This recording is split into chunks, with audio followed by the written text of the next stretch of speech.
So yun mga aspiring homeowner, welcome back ulit sa ating YouTube channel. Again, I'm Aaron Chua, your registered real estate salesperson.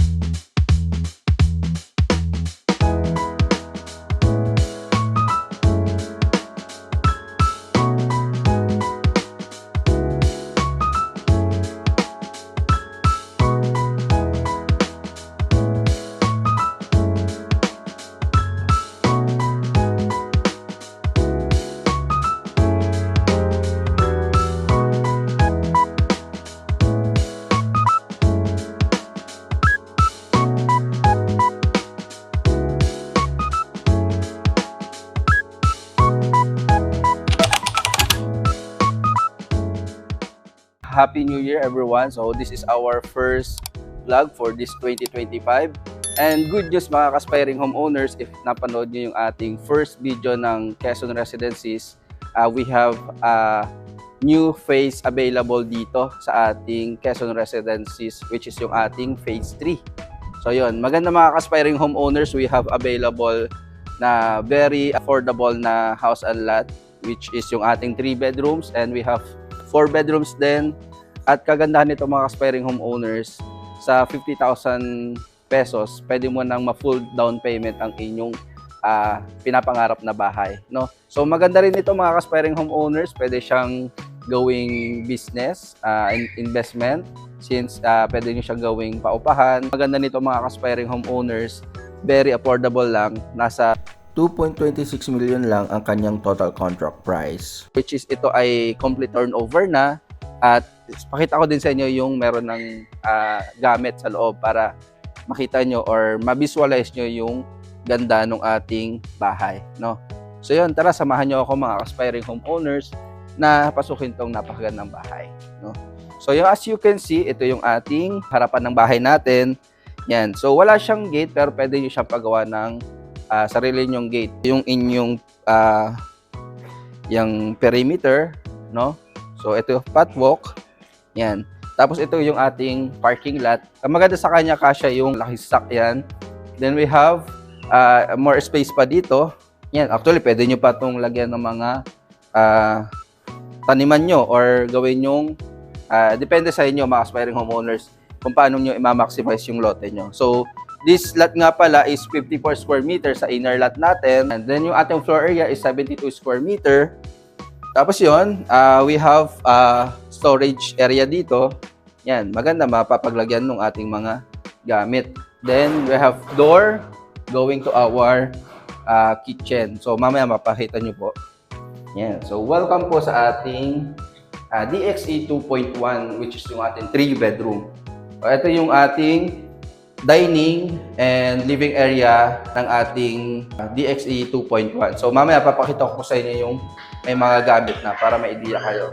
So sa turnover, naka-granitize na din siya, then built-in cabinet, no? Then maganda, meron din siyang mga bintana dito para ventilation natin, no? At maganda sa kanya, may screen na rin. Lahat ng mga bintana natin, nagustuhan ko dito mga aspiring homeowners, naka-screen yung ating window para at least hindi pasukan ng mga gabok and ng mga insekto, no? So lahat po yan naka-screen na. Yan. Then ito naman yung ating exit door going to our parking area. Yan. Yan. Si DXE 2.1 meron siyang tawag dito, yan, yung service area or laundry area. Yan. Tapos open po ito. Yan, open siya para sa ventilation. Then, depende naman sa inyo kung gusto nyo palagyan ng bubong. Yan. So, maganda siya for our laundry. Or gusto nyo rin naman, laundry yung sa labas nyo, then, ito, i-extend nyo dito yung inyong mga lutuan. Then, takpan nyo na lang yung inyong bubong, no? Then, lagyan nyo ng exhaust. Yan. Tapos yan. Ito naman yung sa ating toilet and bath sa first floor. Maganda sa kanya mga aspiring homeowners. Low cost lang yung bahay natin, pero ang ganda nung turnover ng bahay niya. Naka-tiles na, tapos ang ganda pa ng design, very modern yung design ng ating tiles, no? So, complete fixtures na rin siya. Yung pinto natin, naka-glass, no? Tapos ito, aluminum. Yan. Yan, akyatin naman po natin yung taas.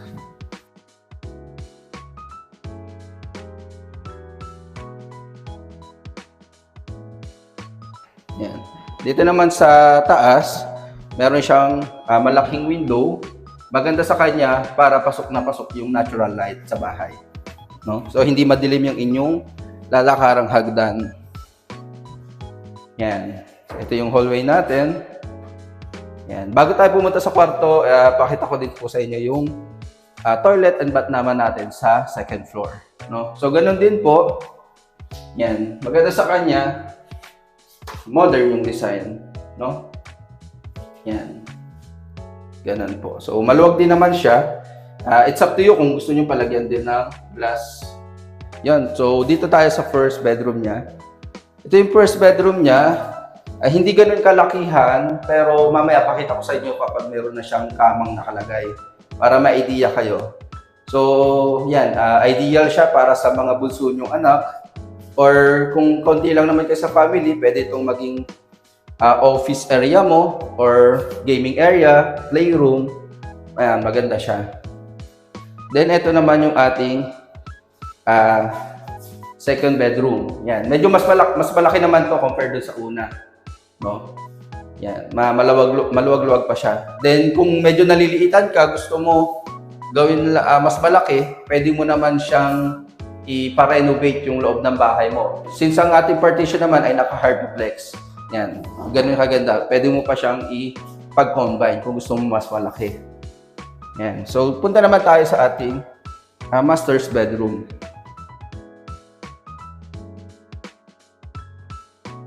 Yan. So, sa master's bedroom natin, malawang ng ating master's bedroom, then may mga bintana.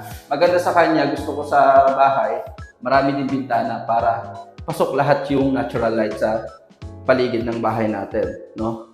Then sa master's bedroom, we have balcony. Yan. Gusto mo tumambay sa labas, magkape-kape. Yan. Magagamit yung space na to.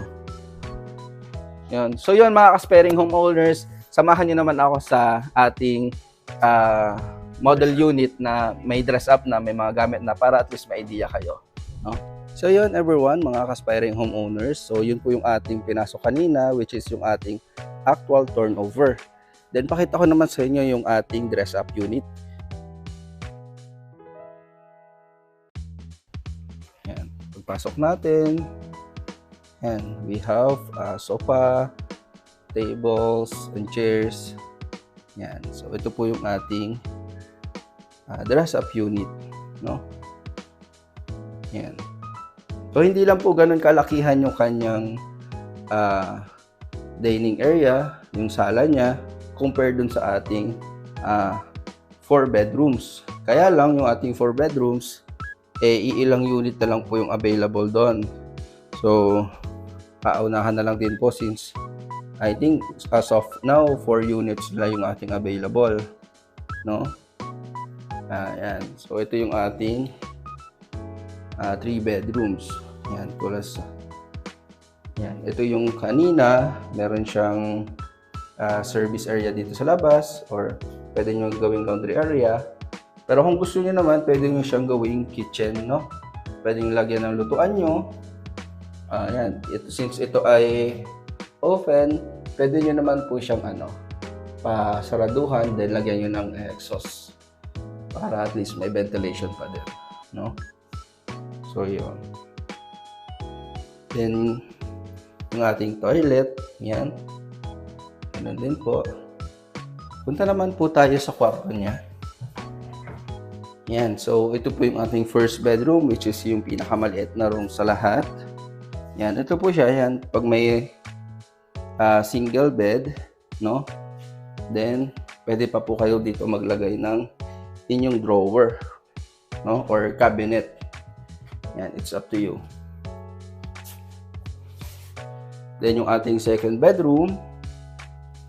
Ito yung ating second bedroom. Yan. Ang kasya naman sa kanya, mga aspiring homeowners, yan, pwede pong double size bed natin, no? Yan. Pwede rin naman kayo ng double deck sets since mataas naman po yung ceiling niya. Yan.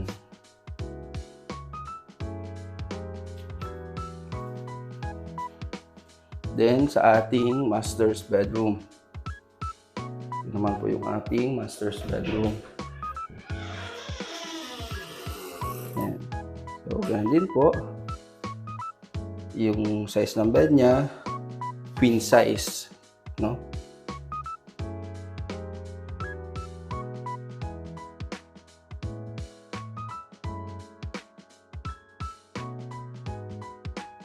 Yan.